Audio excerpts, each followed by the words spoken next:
Hey everyone, I'm Joel Leschler, a producer from 2K Australia. Hi everyone, I'm James Lopez, producer at Gearbox Software. And we're here to show you a walkthrough of our E3 demo for Borderlands the Pre-Sequel. Hope you enjoy it. Alright, so we're actually going to be playing through as Wilhelm during this playthrough, and we're selecting his action skill now, which is his ability to spawn these two drones, Wolf and Saint. Wolf is an attacking drone, while Saint is more of a buffing regen drone. We're going to go down the Cyber Commandos skill tree. This one's really cool because if fans remember Wilhelm from Borderlands 2, he was just a giant loader with a human head on top. But in this game, it's his origin story, and he starts out just as a man. But you have the ability by going down this skill tree to start turning him into that giant robot that he was in Borderlands 2. We're selecting the Power Fist skill here, and you'll see that they actually replaced his arm with this robotic one. This one's really cool because it'll deal extra melee damage, and you can actually attack enemies from further away. And if you look at the Shock Absorbers one, which replaces his leg with a robotic leg, this allows you to shoot and reload while you're sprinting, which can come in really handy. The Meteor Slam is also really useful because the butt stomp or ground pound or slam or whatever we're calling it today is really powerful in Borderlands Pre-Sequel. When you're playing in low gravity, you're able to do this huge amount of damage when you slam down to the ground. And that's about all the skill points we can use right now, but we're pretty close to leveling up again. So when we do, we're going to show you the Vengeance Cannon, which is Wilhelm's capstone skill inside the Cyber Commando tree. Yeah. We have a look here, we actually just shot an air geyser, and when these are shot, they shoot out this oxygen which replenishes your Oz kit, but it also propels you up in the air. And the higher you get, the more damage you can do from your butt stomp. So if you hold that crouch button, you slam down on the ground, you deal this huge amount of damage to enemies on the ground. Yeah, geysers are a great way to do a slam immediately instead of having to kind of like prime yourself for it. You can hop on one of those and just immediately move off it and slam someone into oblivion if you want to. Here's another example of how the levels are informed by low gravity in Borderlands the Pre-Sequel. You're able to do these massive leaps and bounds, and really you have a lot more freedom as a player. The scope of travel has increased so much. And we're able to use the air boost by venting some oxygen. You're actually able to go even further by propelling yourself forward or even higher. Yeah, and it's cool that we have these abilities. They obviously come with some cost on the oxygen meter, but we get plenty of ways for you to get that oxygen back. You know, we've got oxygen canisters that drop when you kill enemies. We have the air geysers. We have other like cracks in the ground that air can come out of. They won't give you that jump, but they will give you back your oxygen. They also have oxygen generators. And even like certain Oz kits will allow you to create an oxygen bubble whenever you do a slam attack. Now these enemies that we're fighting at the moment, the Kragans, they're some of the moon beasts. They're essentially these moon rock monsters, but because this is Borderlands, they absorb elemental attributes as well, and these ones have absorbed cryo damage. We have a lot of liquid methane around this area of Elpis, and they've kind of inherited those abilities, and they're kind of doing cryo damage towards you. But you have the ability to kill them, but what's really interesting about these guys is when you kill them, they actually shatter into two smaller Kragans. Yeah, so you might start off one-on-one and feel like you've got a pretty even fight, but as they break into smaller groups and become more numerous, you might have a really big fight on your hand.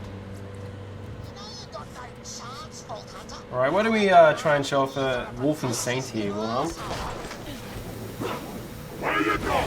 Alright, so Wilhelm just deployed Wolf and Saint. Those are his two drones. Wolf is going to go out and cause some trouble. Saint's going to stay fairly close by to replenish Wilhelm's shields as they ever drop. Now, our Wilhelm player is pretty pro, so you know, might need to get a little bit of a more challenging fight for him.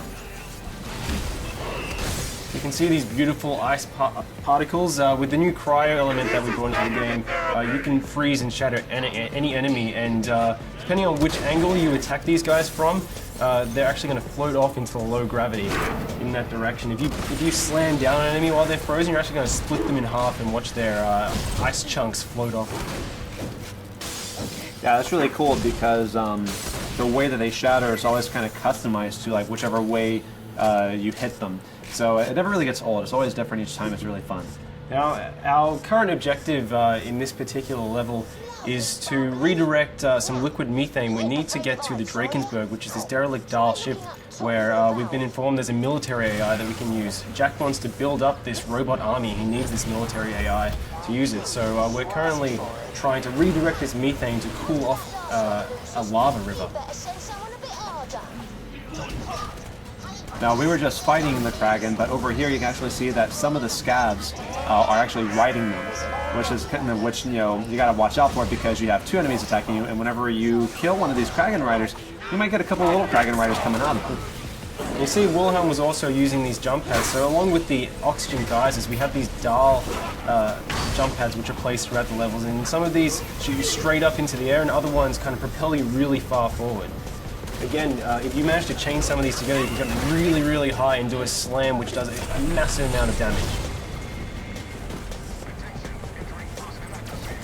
Look at some of these guys, you'll see that some of these scavs have this sort of orange bubble over their head. That's their oxygen bubble. That means that if you crack that bubble, then they're going to take oxygen damage because they're not able to breathe. Which is a really cool way because you can kind of do a hit and run. You don't have to worry about necessarily about finishing them off if you're taking too much heat. You can just wait for them to asphyxiate. But some of these guys also have shields and air bubbles, and so they're a little more of a stronger fight. You have to watch out with those guys because they're more dangerous. So you can see that's an example of one of the dialed jump pads which shoots you really far forward. And here we have some of the dialed jet fighters, and they're going to fly around and try and do a huge amount of damage to you. So Wilhelm is doing pretty well. Yeah, that was a spot-on hit. That was really good. Oh no, but you fell off the side. That's okay because we've got plenty of jump pads. We have a lot more verticality in Borderlands now than we ever did before. So there's not necessarily any one way to get to this objective. Really, all he has to do is just find either a jump pad or a way to jump from platform to platform. Yeah, something really great about the low oxygen, it allows you to traverse these maps really, really quickly. So because you can make these massive leaps and bounds and you have these jump pads, you're able to get from one end of the map very, very fast and really get an edge on enemies. All right, now it looks like we just leveled up.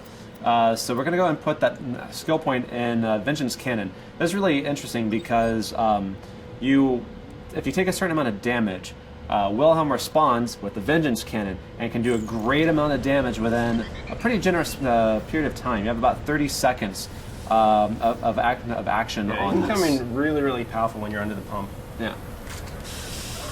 So you can see now we're actually redirecting this liquid methane, so we should be able to go over and try and freeze this lava lake. All right, so once this pipe connects, we actually have another route on how we can get to the next objective. You could just go down to the ground if you wanted to, but because of the verticality in the pre-sequel, we can actually continue along this path here. All you have to do is have the option to make the jump, and then you can actually run along this pipe here. So there's plenty of ways to explore this map and get pretty much to anywhere you need to get. Yeah, it's really cool as well. Our level designers have built the map so, especially when you're playing co-op, you can have each player, they can approach each of these sites from different angles. So we could have taken that pipe all the way along while Athena went down via the ground and went over to the by the jump pad.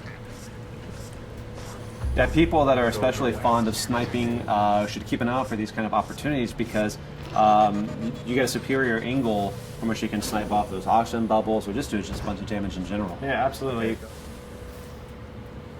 So we're going to continue along this way, and Athena's going to continue on the ground, and they're both getting she's going to jump across this chasm here, and we're going to get on to the next big fight. Yeah, we should be able to ambush these guys by taking them from two different angles. Once Wilhelm, finds a way to jump over this. There we go.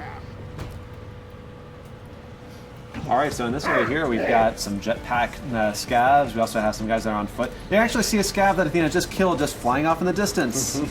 And he'll go on like that for quite some time. Yeah, if he still has any life left in him, he's getting pretty beautiful up there. Oh, yeah.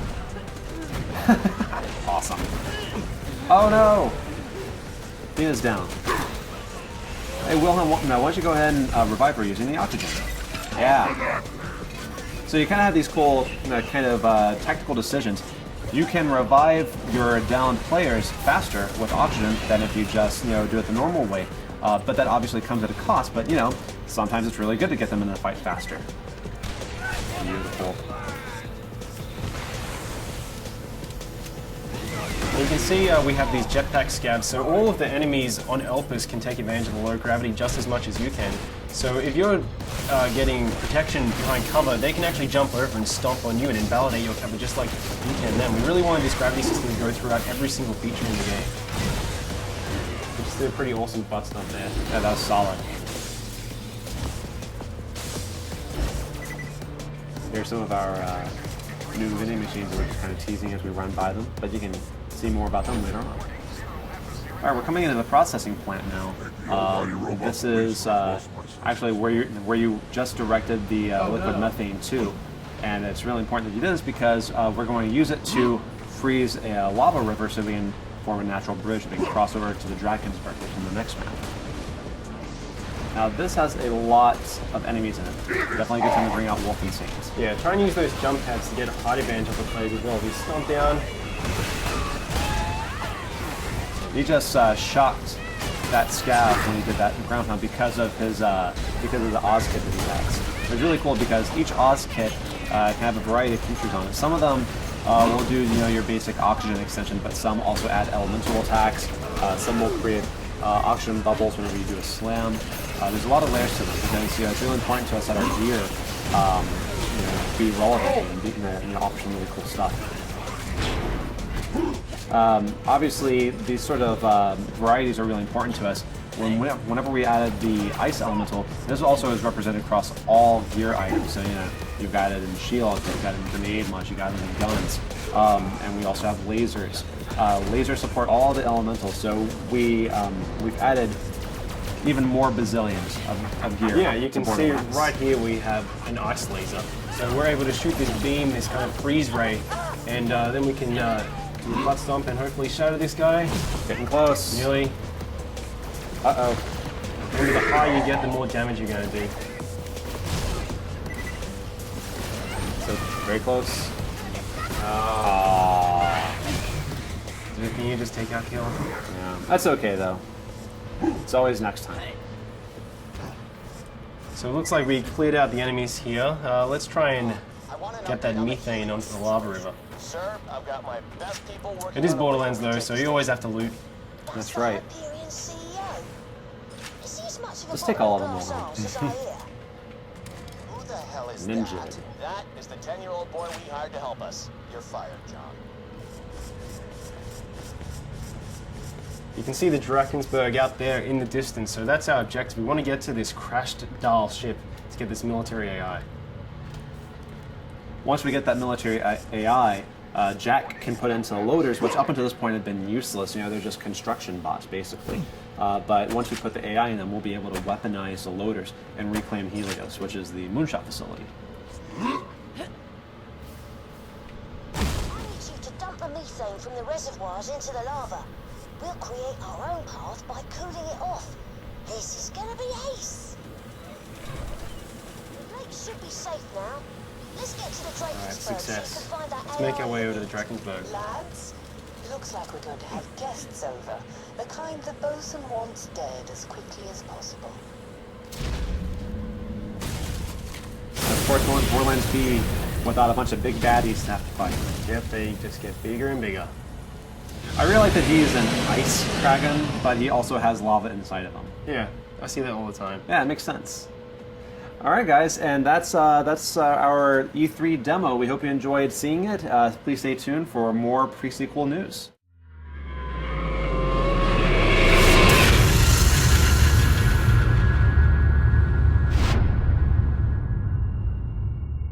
You coming?